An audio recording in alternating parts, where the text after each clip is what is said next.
Minute వస్తుందా? ఇది కలిపితే 50 seconds వచ్చింది సార్ ఇప్పటికి.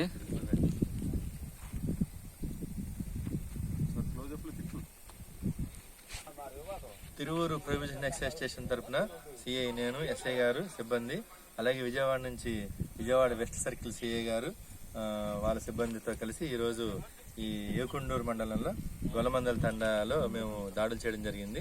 ఈ దాడిలో భాగంగా సుమారుగా 500 లీటర్ల బెల్లం మూట, అలాగే డ్రమ్ములు, బట్టి సామాను వీటన్నిటిని స్వాధీనం చేసుకున్నాం. మా దృష్టిలో ఒక ప్రైమ్ సస్పెక్టెడ్ పేరు ఒకటి ఉంది. అది కొంచెం క్రాస్ చెక్ చేసుకుని వెరిఫై చేసుకుని అతన్ని ఈ కేసులో ఇన్వాల్వ్ చేయడం జరుగుతుంది. ఈ సంక్రాంతి సందర్భంగా అలాగే నవోదయం సందర్భంగా ఈ దాడుల్ని మేము ఈ 4 మండలాల తిరువూరు 4 మండలాల్లోనూ కూడా చేయడం జరుగుతూ ఉంది. ఎవరైనా సారా కేసులు ఇలా ఇన్వాల్వ్ అయ్యే వాళ్ళు కొంచెం